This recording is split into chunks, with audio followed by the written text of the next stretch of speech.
we saw yesterday in Parliament, the Member of Parliament, Mr. Ponnambalam, I think, Honourable Mr. Ponnambalam, Yes. he made he basically urged the President to support federalism, and in his view, and he believes much of the Tamil caucus, that that's the only solution.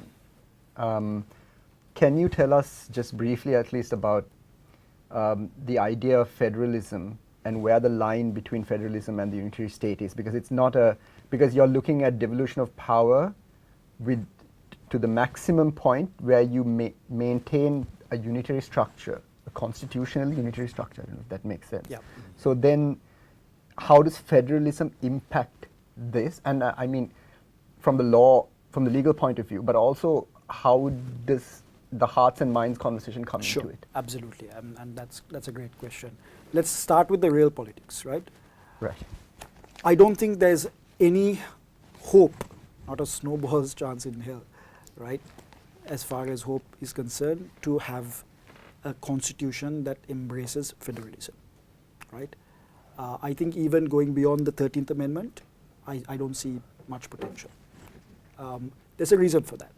The reason is that we have married the concept of federalism to the idea of separatism and by extension terrorism, right? And I think in order to have a meaningful conversation about whether Sri Lanka can have federalism, or a federal model of governance, needs to take place only after there is a divorcing or a detachment between this concept and those other very toxic concepts as far as the Sri Lankan state is concerned and Sri Lankan society is concerned.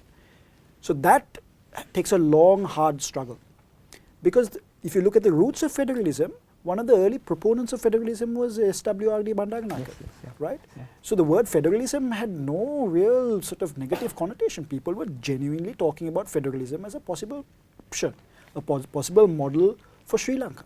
And I believe if we were to, remove the baggage, federalism ought to be just another system of governance that we all talk about freely, right? And the pros and cons being weighed, the advantages, the disadvantages, whether it will work in a context like Sri Lanka, all of that conversation cannot take place without someone turning around and saying, oh, that person is actually advocating separatism. It's a path to separatism. It's a path to separatism. It's what terrorists fought for, essentially, right? Although they fought for separatism, the truth is that federalism is always seen as a code word for that, which is incorrect. But that is the real politics in Sri Lanka, and we need to appreciate that if we were to have a meaningful conversation about federalism.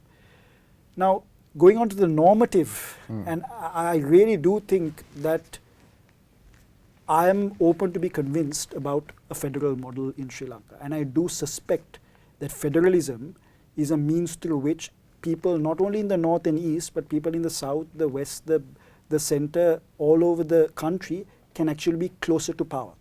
Right? If it's a model that is a serious model with protections and checks against the unilateral separation, all of these things, all of those things have to be put in play.